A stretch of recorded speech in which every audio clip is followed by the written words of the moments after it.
usted la noticia que es clave. Mire usted toda la información. Oiga bien, opiniones que tienen las claves que nos tocan la razón. Oiga usted cómo suenan las claves para entender mejor la información. Dígame si el argumento tiene el dato que conmueve el corazón. Fake news que se nos vienen en avalancha. Quítale sus mentiras y sus pesares. Tú que sabes reír, tú que sabes pensar, tú que puedes decir cómo tengo el alma de tanto amar. Buenas noches, bienvenidos a Claves, su programa de análisis semanal sobre temas de coyuntura nacional e internacional. El día de hoy nos acompaña en esta mesa Diana Fuentes, Beca Duncan y Felipe Ávila. El día de hoy vamos a hablar de tres temas distintos. Vamos a hablar sobre el tema, primero, la crisis que está viviéndose en Venezuela, donde, como todos saben, ocurrió dos sismos de considerable magnitud la semana pasada y que están teniendo implicaciones importantes en términos de vidas humanas y de bienestar en el país latinoamericano. Después hablaremos del tema sobre periodismo, la crisis del periodismo y el caso de una entrevista a Carlos Monsiváis y las reacciones homofóbicas que desató. Así es que empezaremos este programa con el tema de Venezuela y le cedo la palabra a Felipe Ávila. Muchas gracias, Gerardo. Pues estamos viviendo una tragedia de proporciones descomunales. Estos sismos que tuvieron lugar en Venezuela, con 39 segundos de distancia entre el primero de 7.1 grados en la escala de Richter y el siguiente de 7.5, que de por sí mismos ya casi en cualquier ciudad muy poblada serían una catástrofe. En el caso de Venezuela se hace todavía más grave por la dificilísima condición económica y social en la que se encuentra este país. Hay que recordar, para poner en contexto, que Venezuela ha sido desde hace décadas un país monoexportador, cuya producción de petróleo representaba más del 90% de los ingresos del gobierno de esa República Bolivariana, y que a partir del ascenso del comandante Hugo Chávez al poder y la confrontación que ha tenido contra el imperio estadounidense, ocasionó un bloqueo descomunal, muy parecido al que se tiene con Cuba desde hace más de 60 años, en donde todo el comercio exterior de Venezuela fue interrumpido, en donde las empresas que estaban ahí establecidas de capital extranjero salieron, en su mayoría, en donde había una infraestructura productiva en actividades agrícolas, industriales y de servicios que dependían básicamente del suministro petrolero, de los excedentes de la venta del petróleo, y que al producirse este bloqueo y todo lo que lleva asociado, cuando Estados Unidos decreta un bloqueo, no solamente impide el comercio con el exterior, sino que castiga a las empresas y a los países que tengan algún tipo de trato comercial con ese país que está siendo juzgado y condenado.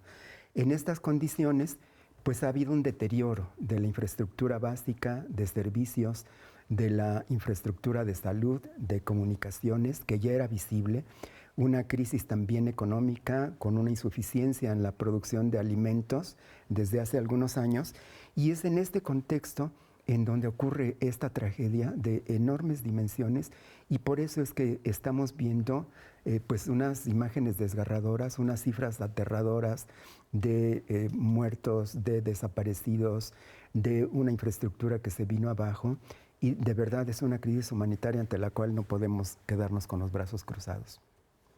Gracias, Felipe. Diana, ¿tienes algún comentario? Sí, yo creo que como apunta ahora Felipe, los desastrólogos, los que se dedican justo a estudiar estas cosas, insisten siempre en que estos que se presentan como desastres naturales, o sea, cosas impredecibles ante las cuales evidentemente la mano humana no puede detener, ¿no?, sus efectos, lo que sí podemos hacer es verlas como desastres sociales. Porque independientemente de que, claro, en este caso la magnitud hacía que prácticamente ningún país se pudiera tener capacidad de respuesta inmediata, lo cierto es que de mediano plazo y de largo plazo es la infraestructura social. En esto entra evidentemente la economía, la infraestructura médica, la infraestructura también incluso la maquinaria con la que se cuenta y la capacitación humana que hay para ello, lo que va a, digamos, medir en qué proporción se puede responder o no. Como sabemos en México que tenemos una experiencia, ¿no?, también pasada tan semejante, sabemos que los efectos de corto y mediano plazo van a tener que ver con eso. Entonces ahora creo que el punto clave es precisamente en qué medida va a haber una respuesta internacional o no para presionar en el sentido en que los Estados Unidos levante algunas de estas restricciones, porque de otra manera la capacidad que tenga el gobierno y la infraestructura estatal venezolana no solo tiene que ver ahora con rescatar vidas en lo inmediato, sino con ser lo suficientemente poderosos para sostener en el tiempo lo que esto va a demandarles, ¿no? Beca.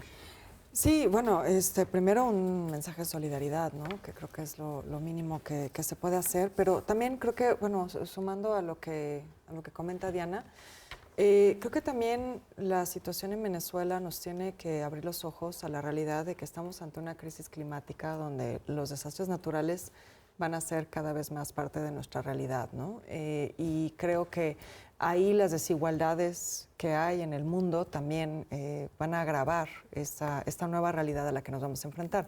Desde luego los sismos no se pueden predecir, ¿no? Pero hay muchos otros desastres naturales que sí nos dan más margen de maniobra. Estamos viendo también, al mismo tiempo que está sucediendo lo de Venezuela, por ejemplo, las oleadas de calor que hay ahora en Europa. Sabemos que los huracanes también son cada vez más fuertes, lo vivimos con Otis.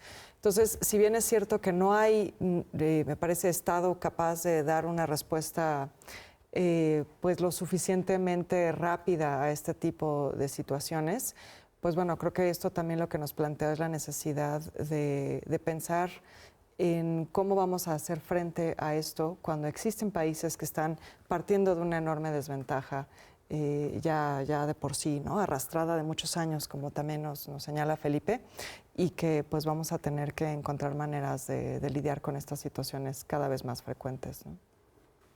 Así es, pues la situación en Venezuela, como se dijo, es dramática, es el resultado de la combinación de este desastre natural con factores institucionales y políticos que han estado afectando al país, como se sabe, la situación internacional, la situación de bloqueo que ha ocurrido también, y que esto está sumado a la grave crisis económica que de por sí vivía el país, ¿no? Entonces la capacidad de respuesta que pueda tener es muy importante y en ese caso la solidaridad internacional y los ajustes que tengan que ocurrir en términos de abrir el espacio para que llegue más ayuda, para ayudar a los venezolanos que están sufriendo por esta crisis, resultado, insisto, de un desastre natural, pero que en un contexto institucional muy deteriorado, pues las condiciones evidentemente se agravan, ¿no? Pues un mensaje de solidaridad, como lo decía Beca, a los venezolanos y por supuesto a todos los venezolanos que viven en México y que tienen familiares en su país, pues les deseamos que sus familias estén con bien y esperamos que tengan una recuperación pronta de una situación que, como sabemos, nosotros también ya hemos vivido en el pasado y que esperamos que una pronta recuperación de resignación también ante la situación, pero recuperación sobre todo de las condiciones para que puedan restablecer su vida económica y social. Con esto cerramos este tema y vamos a dar paso al primer bloque propiamente dicho de análisis de este programa. Vamos a hablar del tema de la situación del periodismo y del caso de una supuesta entrevista al intelectual mexicano Carlos Monsiváis y que desató una importante controversia en los últimos días. Vamos a dar paso a una cápsula que aborda el tema y luego regresaremos a hacer comentarios sobre el respecto. Gracias. El pasado 18 de junio fue publicada en el periódico El Universal una supuesta entrevista que el periodista Edmundo Cázares había realizado al escritor Carlos Monsiváis hace 27 años. La entrevista se presentó en el marco del aniversario luctuoso del intelectual mexicano.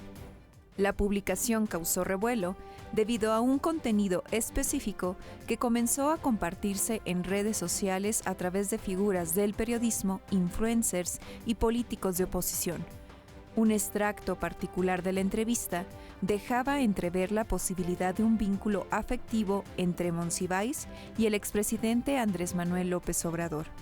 Allegados y familiares del escritor denunciaron públicamente la falsedad de la misma. La forma en la cual supuestamente se expresaba el intelectual en el texto no coincidía con el lenguaje y las expresiones que utilizaba habitualmente, las cuales están plasmadas en su obra y en otras entrevistas que ofreció a lo largo de su vida. Asimismo, hubo quienes señalaron elementos contextuales y anacronismos que incrementaron los cuestionamientos sobre la veracidad de la entrevista.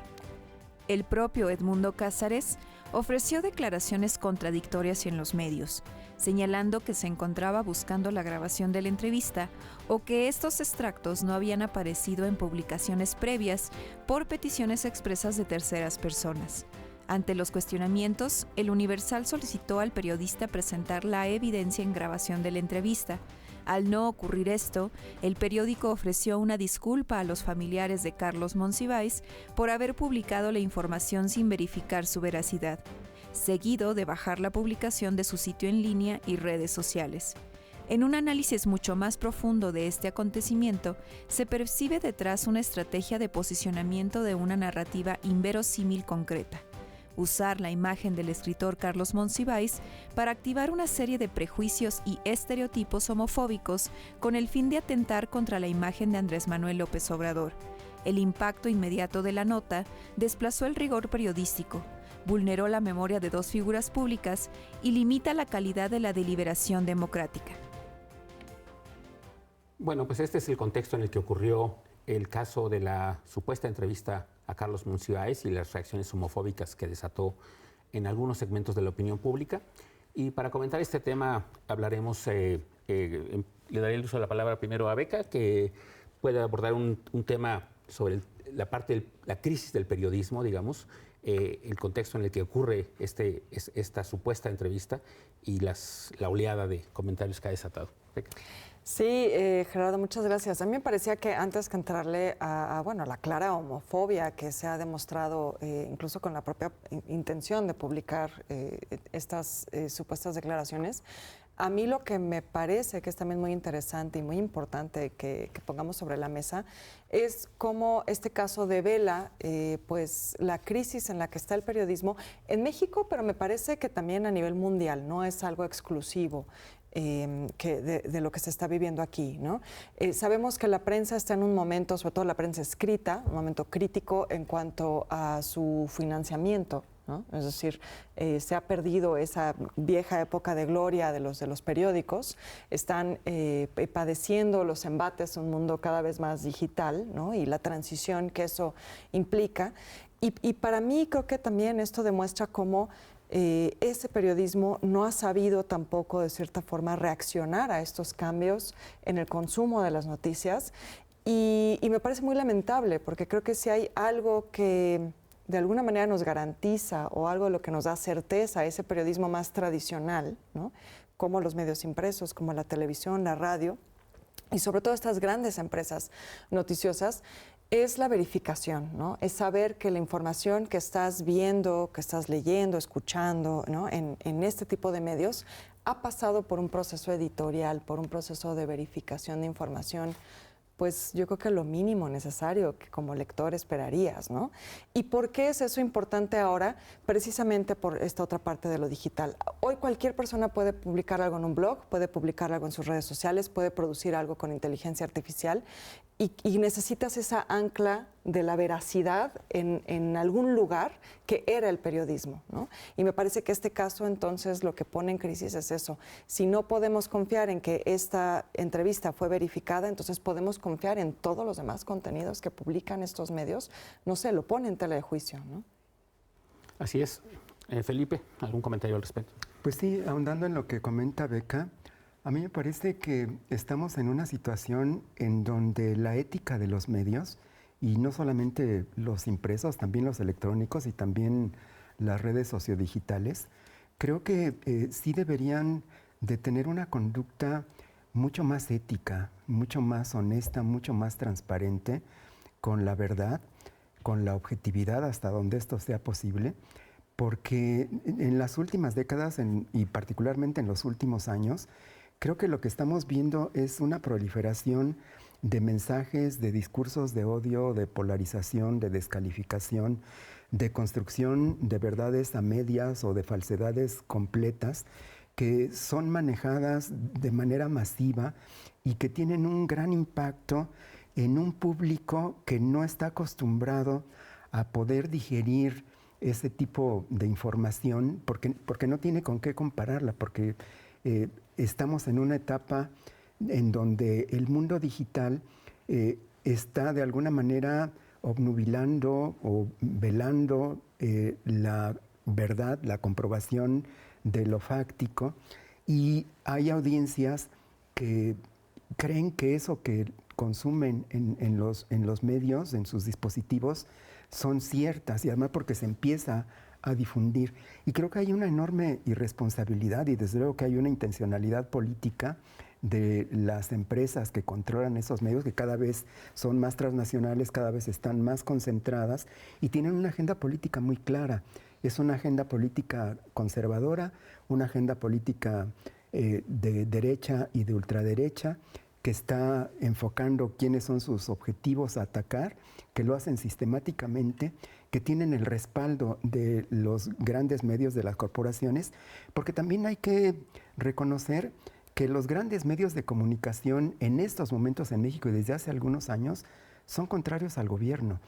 Traen una agenda de ataque sistemático a lo que tiene que ver con lo que impulsa este gobierno, pero también a figuras señeras de, digamos, este proceso de cambio, de transformación en el que estamos.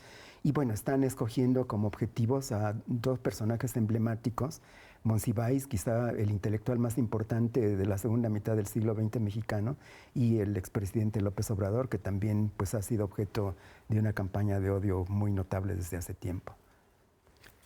Diana, ¿algún comentario? Sí, sobre esto último que dice Felipe, me parece muy importante que de quiénes se trata también, ¿no? Es decir, un intelectual que siempre resultó muy incómodo, Carlos Monsiváis, particularmente para la derecha mexicana, y el expresidente Andrés Manuel López Obrador, que digamos ya era de lo último que faltaba que dijeran sobre él, ¿no? Es decir, ya han dicho de todo, ya nada más falta que digan que es satánico, es el último paso.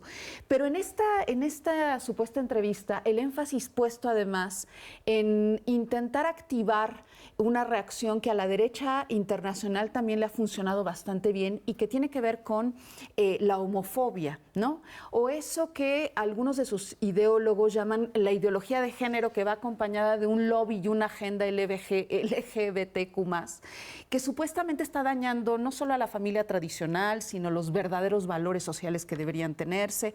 Es decir, ahí se ha hecho una agenda común que no necesariamente comparten en otros temas, pero que en este caso sí intenta exacerbar la respuesta de un sector o sectores de la sociedad que vean con pues sí, un espíritu muy conservador la diversidad sexogenérica. Y el agregado que se hacía a esta entrevista, que no había aparecido hace 26 años, tenía que ver con una supuesta relación homosexual. Creo que el énfasis puesto en esto estaba respondiendo a esa intencionalidad de lo que han hecho muchos otros líderes de la derecha en el mundo, desde Javier Milei, Marine Le Pen, Giorgia Meloni, Miguel Orbán. Todos ellos han hablado de que la familia tradicional está en cuestionamiento, que el verdadero matrimonio es entre un hombre y una mujer. Y en ese sentido, creo que la enorme irresponsabilidad que hubo no solo del periódico, no solo del periodista que asumía la autoría de la entrevista, sino también de todos los que salieron a defender la entrevista. el contenido de la entrevista. Me parece que eso demuestra que independientemente, la enorme mezquindad que hay en esto, porque independientemente de lo que decía, había que salir a torpedear y había que salir a golpear a través, en este caso de este recurso, al gobierno, que creo que eso es lo que queda claro, que se utiliza cualquier recurso para tratar de filtrar ahí pues la animadversión, ¿no?, que expresan constantemente. Pero me parece que aquí el tema también de la irresponsabilidad de largo plazo que esto implica en contra pues, de los derechos humanos, en este caso de las divergencias sexogenéricas.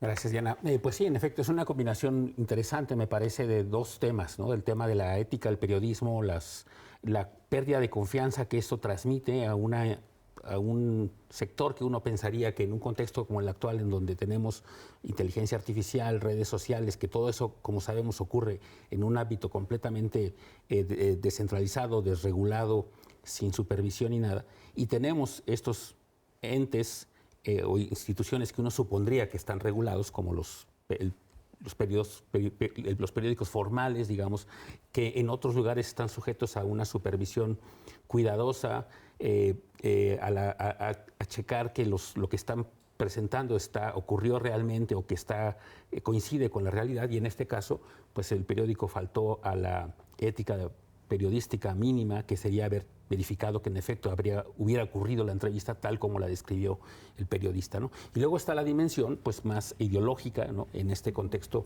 con estas reacciones homofóbicas que pretendieron incluso justificar, como ya se dijo, la entrevista, que no ocurrió, o no ocurrió como se presentó, ¿no? Con un intento pues político de golpeteo, de atentar contra personajes señeros, como lo dijo Felipe, primero de la izquierda, yo diría, por una parte ideológica y una parte política. Entonces se combinan estos elementos, ¿no? No sé si quisieran agregar algo más sobre este aspecto. Bueno, yo solo, sí, un par de cosas.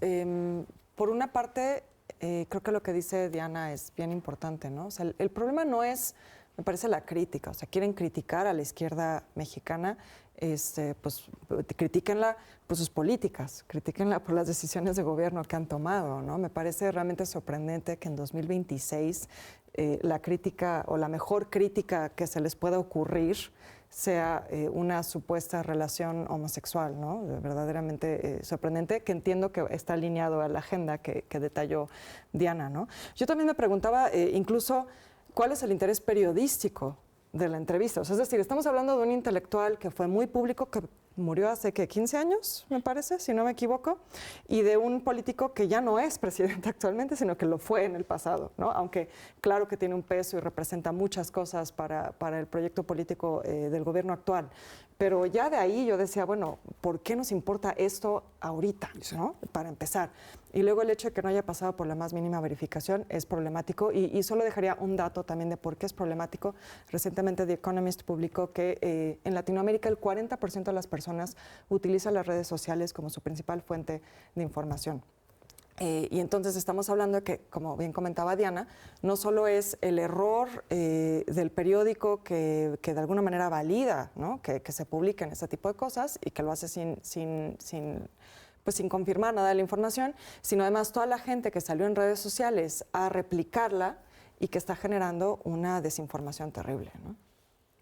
Sí, también hay que subrayar que la familia de Monsiváis desmintió públicamente el contenido de esa supuesta entrevista, dio elementos que mostraban la falsedad de mucho de lo que afirmaba el periodista, de que no coincidían los años, no coincidían tampoco las ideas de Carlos Monsiváis, y hubo también una reacción criticando la falta de ética, la falta de veracidad, y demostrando cómo muchas de las aseveraciones, porque es una muy larga entrevista la que apareció publicada,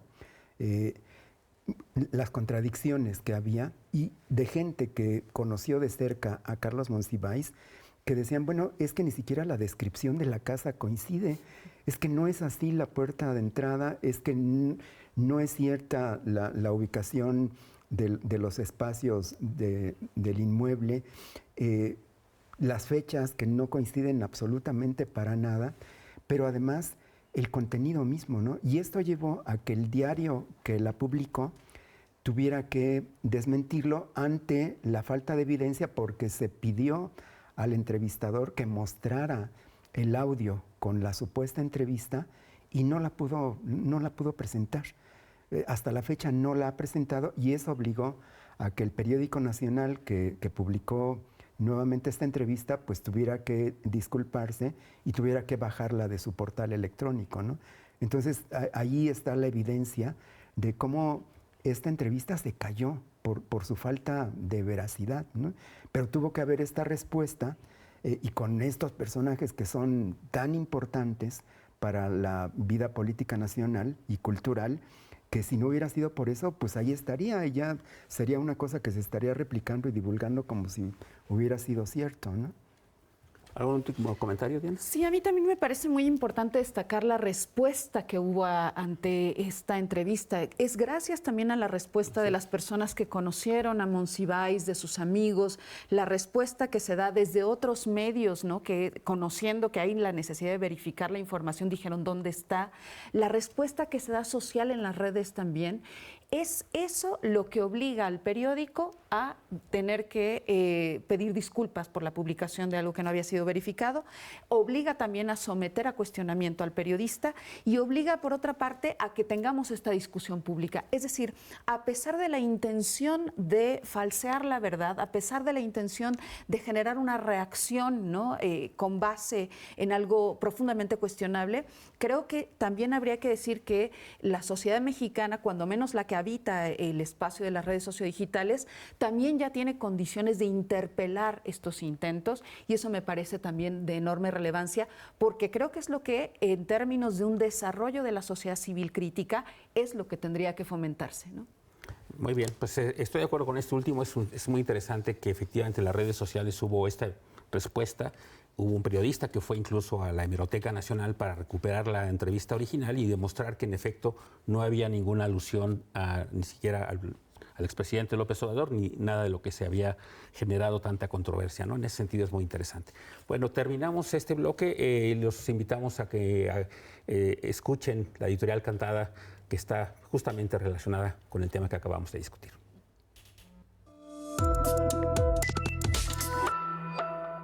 Desde la diversidad del Estado de México. Una entrevista ladina a Monsi lo hizo decir una mentira cochina, muy fácil de desmentir, que es que tuvo sus amores con el tal Andrés Manuel. Vergüenza de periodista, pero qué triste papel. ¿A qué mentira más obvia? Haga el favor su merced. Y desató su homofobia la ultraderecha en la red. Y la homofobia porcina fue y se incubó en un complot. El troll con todo y doctrina reinó en las granjas de bots. Mira qué inmunda entrevista se publicó en un portal de un inmundo periodista mentiroso y servicial. Se desató el linchamiento contra la diversidad. En Twitter hubo por cientos trinos con mucha maldad. La ultraderecha mamila hizo campaña otra vez en contra de los derechos, trae homofobia en los pies. Las campañas de linchamiento del espacio digital son del fascismo el sustento, y eso sí que está fatal. Y todo el que no está ciego, y todo el que puede ver, verá que Salinas Pliego tuvo mucho más que ver.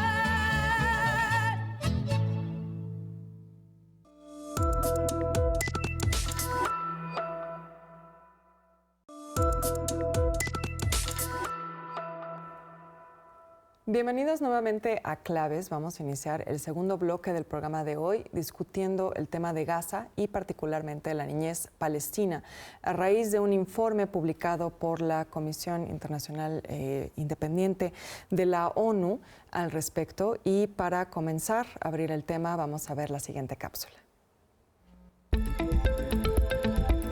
El pasado 23 de junio se dio a conocer un informe de la Comisión Internacional Independiente de Investigación de la Organización de las Naciones Unidas sobre el territorio palestino ocupado. El documento señala que las autoridades y fuerzas de seguridad del Estado de Israel han cometido crímenes de guerra y de lesa humanidad contra las infancias palestinas. Esta investigación se llevó a cabo a través de diferentes fuentes de información, incluyendo entrevistas a testigos, padres y menores de edad, evitando la revictimización. También se analizaron fotografías y videos de fuentes abiertas evaluadas como creíbles. Además, se recibió información de trabajadores de la salud, académicos, periodistas y abogados vinculados a víctimas y familiares. A partir de la evidencia reunida, la comisión afirma demostrar un patrón constante de niños siendo atacados deliberadamente por las fuerzas de seguridad israelíes en Gaza. El informe de 94 páginas documenta las violaciones que afectan a la niñez palestina desde el 7 de octubre de 2023 hasta el 31 de marzo de 2026, con especial atención en la Franja de Gaza, así como en Cisjordania, incluida Jerusalén del Este. A partir de las pruebas recabadas, el informe concluye que las autoridades y las fuerzas de seguridad israelíes han atacado y causado la muerte de forma deliberada a niños y niñas palestinas. En el periodo investigado, las infancias representan el 30% del total de personas fallecidas por ataques israelíes en el territorio palestino ocupado. Un aspecto destacado en el informe es que los niños palestinos han sido descritos explícitamente como terroristas por funcionarios israelíes en sus discursos, declaraciones y retórica, práctica que vulnera los tratados internacionales sobre los derechos humanos de las infancias. El reporte describe esto como un patrón de cultura militar que incita a los soldados a atacar directamente a las infancias con o sin directivas superiores. Entre las conclusiones y recomendaciones, la Comisión formula una denuncia sobre una clara intención de destruir la existencia de los palestinos en Gaza como grupo, señalando que los niños son quienes dan continuidad biológica y social al grupo. Esto representa una forma de erosionar la capacidad del pueblo palestino de preservar su derecho a determinar su futuro. Asimismo, el informe insta a todos los Estados miembros de la ONU y a quienes participan en las negociaciones del alto al fuego a detener a cualquier funcionario israelí que cuente con órdenes de aprehensión por parte de la Corte Penal Internacional. Conmina a usar todos los medios disponibles para prevenir el genocidio, los crímenes de guerra y de lesa humanidad, asegurando el cumplimiento de las convenciones de Ginebra en territorio palestino ocupado. También señala que se debe poner fin a la transferencia de armas y tecnología al Estado de Israel, imponer sanciones financieras y negar visados a ministros y funcionarios israelíes que pueden ser responsables como a colonos extremistas. El informe reitera que Israel está cometiendo un genocidio en Gaza. No obstante, los mecanismos de la ONU y el entorno del derecho internacional han resultado insuficientes para detener los actos y crímenes denunciados por el periodismo, el activismo político y los informes previos.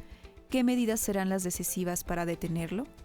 Bueno, como hemos visto dentro de los resultados de este informe, que es brutal en lo que reporta, pues hay indicios de genocidio, de crímenes de guerra, de crímenes de lesa humanidad contra las infancias de Palestina, una intención por afectar la continuidad de esta población, ¿no? Por eso hacen esta política de tener a la niñez como objetivo principal, y los efectos que esto tiene, no solo en vidas, sino también en daño psicológico, en amputaciones de por vida. Y pues Gerardo, me gustaría empezar contigo para que nos hables un poco de cuál es la trascendencia de que se publique un informe con estos temas y por una institución como lo es Naciones Unidas. Sí, yo creo que es muy importante que sea un reporte de Naciones Unidas, de una comisión independiente, porque como sabemos, Naciones Unidas es, por su carácter político, posiblemente como tal, el órgano como tal tiene poca utilidad o ha sido muy poco útil en un contexto como el actual y en otros similares, ¿no? Donde por razones de los equilibrios políticos es muy difícil que la institución como tal tenga un rol importante. Pero las comisiones independientes sirven mucho para esto, ¿no? Justo para transmitir un mensaje de una preocupación, en este caso de estos expertos que analizan la información de una manera más objetiva y que pueden transmitir la preocupación de una institución como la ONU al respecto para todo el mundo, ¿no? Y me parece que el enfoque además es un enfoque muy integral. Eso es interesante porque aborda no solo la parte, digamos, de la violencia física, lo que ya decías en términos de muertes, en términos de amputaciones, que eso evidentemente es tremendo, sino otras implicaciones de carácter incluso más institucional y más de mediano y largo plazo, ¿no? Para las infancias. Yo creo que eso es un reporte en ese sentido relevante y que creo que ameritaría ser ampliamente discutido.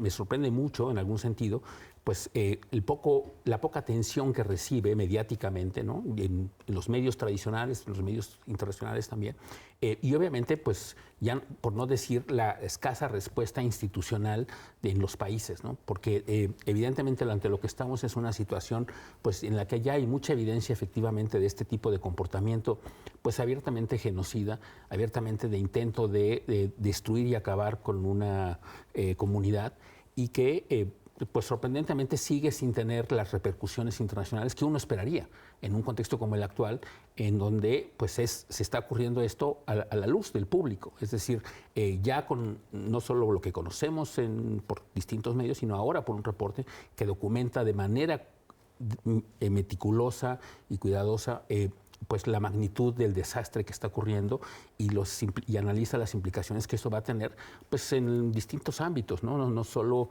el ámbito, como ya decía, de las vidas humanas de salud, sino también educativas y psicológicas que va a tener para esta población. Yo creo que es un reporte muy importante, crucial. Sería muy bueno que se discutiera mucho más ampliamente, que se conociera, pero en algún sentido me parece que al menos es un avance de hacer pública esta preocupación sobre un tema tan fundamental. Felipe, el reporte al que estemos haciendo referencia pues analiza la situación del 7 de octubre de 2023, que es cuando inicia el conflicto actual, hasta la fecha, ¿no? Me parece que el corte que hacen es 31 de marzo de 2026. Pero me gustaría también que nos des tu perspectiva como historiador, porque esto es un conflicto que desde luego no inicia ahora y que en realidad arrastra una larga historia de agresión del Estado de Israel contra el pueblo palestino. Así es, Beca. Me gustaría que recordáramos para nuestro auditorio que después de la Segunda Guerra Mundial y después del genocidio que los regímenes nazifascistas y particularmente la Alemania de Hitler hizo contra la población judía en Europa y en otras partes del mundo, cuando se vence finalmente al nazifascismo y que se establece un nuevo orden internacional, un nuevo equilibrio, pues una parte de las potencias ganadoras se sienten con una especie de culpa ante no haber sido capaces de haber detenido el genocidio contra la población judía por parte de Hitler, ¿no? Y consideran que tiene que hacerse justicia histórica al pueblo de Israel y escogen el territorio palestino para asentar ahí a un nuevo Estado. Un nuevo Estado que tiene el consenso de las potencias ganadoras de la Segunda Guerra Mundial, pero que lo hacen sin consultar a la población palestina que estaba establecida ahí desde hacía milenios de años, ¿no? Y desde que por la fuerza y por una decisión política escogen situar ahí a la población y que comience el éxodo de todas las poblaciones judías dispersas en el mundo que regresan a su tierra originaria, se crea un conflicto con la población árabe, primero contra los que sin consultarlo se ven invadidos y de repente tienen un Estado nuevo ahí, pero además un Estado expansionista, un Estado que desde el primer momento comienza a ser un Estado de guerra, que tiene el apoyo de los Estados Unidos y de la Organización del Tratado del Atlántico del Norte, y que comienza una política expansionista a costa de hacerle la guerra, de derrotar con una superioridad militar por el apoyo que tiene del bloque occidental, y que se va apoderando de territorios cada vez más y más extensos, que amplía el territorio original y que somete, subordina y establece una especie de guerra permanente contra los países árabes, con los cuales ha emprendido en distintas ocasiones guerras regionales. En todas ellas ha ganado Israel por la superioridad militar, que incluso ya, pues ahorita es más que evidente, y que no ha podido ser detenida, a pesar de que hace décadas que las Naciones Unidas han emitido resoluciones condenando esta política expansionista militar y guerrera de Israel. No ha podido ser detenido. Esto que nos ofrece ahora el informe que estamos comentando es nada más la última etapa de un proceso que viene desde los años inmediatos posteriores a la conclusión de la Segunda Guerra Mundial. Y es algo que no podemos permitir que se naturalice. No podemos hacer que ya sea parte del paisaje natural, porque es algo que no se puede permitir y que tenemos que ser capaces de ir frenando como sea. Diana, en este proceso que nos narra Felipe, desde luego que se ha puesto la atención ahora en las víctimas humanas, ¿no? En las muertes y en el ataque sistemático a la niñez. Pero también esto pasa por la infraestructura, una destrucción también de la infraestructura para permitir estos intereses expansionistas. No sé, qué nos puedas también señalar al respecto. Sí, es que efectivamente el informe permite documentar que algo que dicen en los siguientes términos, ¿no? Dicen que en realidad aquí se trata de una especie de patrón dirigido a destruir la continuidad biológica y el futuro de la población palestina, ¿no? Y esto pasa no solo por el hecho de que se asesine a niños con drones, con francotiradores que les han tirado a la cabeza, al torso, como se ha documentado ya muchísimo, sino también por negarles un futuro. Es decir, no solo la persecución del pueblo palestino ahora se incrementa por la vía de la guerra, sino que lo que está sucediendo con las infancias es que se han destruido 97% de las escuelas en Gaza. Esto implica que, pues además de asesinarlos, lo que se quiere es desaparecer el futuro, cualquier futuro posible para ese pueblo. Y lo más gravoso, lo más me parece criminal de esto es que a quien se hace pagarlo es a los cuerpos de las y los niños, ¿no? Se han destruido, por supuesto, también el 95% de las universidades. El informe documenta esto para Gaza, para Cisjordania y para Jerusalén del Este. Es decir, es una política que está ampliándose. Y creo que nos habla y documenta pues el hecho de que en este momento este informe se suma, ¿no?, a la gran cantidad ya de datos que tenemos al respecto, pero en realidad desde que esto comenzó tenemos imágenes, videos en donde los más violentados han sido niñas y niños. En Gaza la población de las infancias desde el principio se sabía era muy alta. Y al mismo tiempo, pues la pregunta que se abre es ¿qué es lo que a partir de esto se puede hacer, ¿no? Porque en realidad ya había otro antecedente importante. En septiembre del 25 la misma comisión ya había concluido que Israel está cometiendo un genocidio y a pesar de ello no vemos acciones directas que nos conduzcan al cese inmediato. Si lo relacionamos un poco con lo que decíamos en nuestro primer bloque respecto a la tragedia esta natural, ¿no?, en Venezuela, nos conmueven muchísimo las imágenes de niños y niñas que están siendo rescatadas de los, ¿no?, de ahí de los destrozos ocasionados por los sismos, pero ahora podemos pensar que en este caso se trata de los asesinatos reiterados sobre niñas y niños cometidos por un Estado que no solo no los reconoce como tales, sino que además incluso ha salido a decir que el informe es difamatorio y que les calumnia, cuando ahora ya tenemos muchísima documentación al respecto. Entonces creo que lo relevante es aquí que se está condenando el futuro de un pueblo, pero a quienes se le está haciendo pagar en carne viva es a las infancias en Palestina. Diana, esto que señalas me parece muy importante hacer hincapié en que efectivamente se tienen las evidencias, porque es una guerra que estamos viendo en tiempo real, ¿no? La estamos viendo en nuestros teléfonos, en redes sociales, en las señales de los noticieros. Entonces, bueno, los testimonios están ahí, ¿no? Son innegables. Me parece que tenemos tiempo para una breve ronda más. Creo que el tiempo y la importancia del tema lo amerita. Gerardo, tú hablabas de la indiferencia internacional. A mí me preocupa cada vez más que parece que aplicamos un doble rasero, ¿no? Y los principios que consideramos indispensables para hablar de un conflicto no necesariamente se utilizan para hablar de otro. No sé si te da la misma impresión. Así es, totalmente.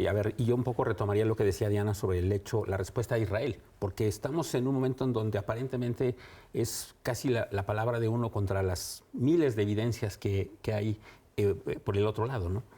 Esto evidentemente se inscribe en el contexto de la posverdad, ¿no? De qué es lo que está ocurriendo, ¿no? Si lo que estamos viendo es lo real o lo que nos dice un Estado que está siendo el responsable de esta situación aduce, ¿no? Es decir, qué es lo que está ocurriendo. Y eso es sorprendente que esto ocurra en un contexto como el actual, donde tenemos tanta información, donde hay tanta evidencia, donde hay evidencia gráfica, imágenes, los reportes ahora. Contrario a lo que quizá ocurría a mediados del siglo XX con el otro caso que ya también mencionaba Felipe, el genocidio contra la población judía, donde a lo mejor los estados de alguna manera no reaccionaban, en parte quizá porque no se transmitía la información o había dudas o lo que sea que uno pudiera imaginarse que estaba ocurriendo en aquellos años.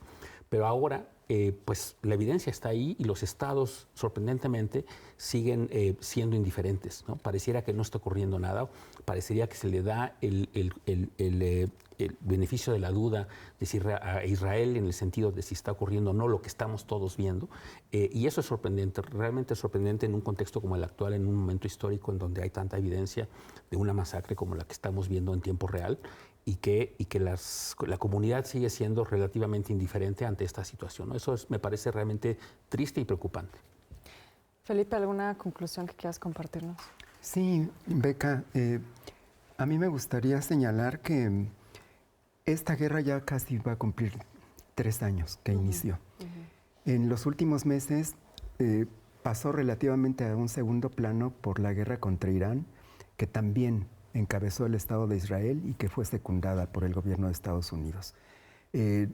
Todo el conflicto en la guerra de Irán acaparó los reflectores de la opinión internacional y quedó en segundo plano lo que estaba ocurriendo en Gaza, que no ha dejado ni un día de seguir esta práctica genocida del Estado de Israel. Me parece que esto es muy grave, que no debemos dejar de atender lo que está ocurriendo, condenarlo, llamar a la solidaridad, denunciar el genocidio, pedir que haya acciones más concretas que vayan tratando de detener este genocidio, porque pues, las declaraciones de Benjamín Netanyahu y de su ministro de Guerra son realmente espeluznantes de exterminio. Ellos quieren hacer una limpieza étnica, quieren barrer a la población palestina establecida en Gaza, están ocupándolo con poblaciones israelíes y esto es algo que no puede permitirse. Entonces, creo que pues es más que evidente que Israel es la causa de conflicto central en una zona estratégica del mundo, que lo sigue haciendo y que a pesar de que en lo de Irán hay un relativo distanciamiento de Estados Unidos que no sabe cómo terminar con esa guerra y ha dejado que Israel siga atacando al Líbano y que siga exterminando a los palestinos, pues es algo que tenemos que tener siempre en la mira y que no podemos dejar de denunciar. Diana, para concluir, Felipe nos recuerda que es un tema que va más allá de Palestina, que afecta a todo Oriente Medio. No sé si quieras tal vez concluir con esto. Rápidamente decir, por ejemplo, sobre la inoperancia de estos organismos internacionales en la que participan buena parte de los estados contemporáneos, que hay una experiencia interesante. En 1966, el filósofo Bertrand Russell encabezó lo que se llamó el Tribunal Internacional sobre Crímenes de Guerra en relación a la guerra contra Vietnam, ¿no? Y documentaron el uso de napalm, documentaron muchísimos de los crímenes cometidos por los Estados Unidos y fue un tribunal, digamos, civil. Creo que una experiencia como esa sería muy importante para el caso. Ya en 2009 se hizo también un tribunal Russell, como se les conoció, un tribunal Russell sobre Gaza después de la Operación Plomo.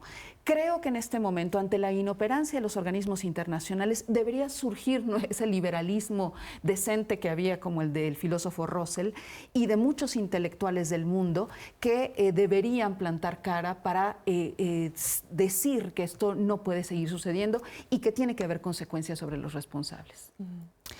Pues Diana, Gerardo, Felipe, muchas gracias por sus reflexiones en este programa. Agradecemos a quienes nos ven a través de la señal de televisión mexiquense, pero también a quienes nos ven desde TV Más de Veracruz, Capital 21 y TV Migrante. Con esto concluimos el programa del día de hoy y les esperamos la próxima semana.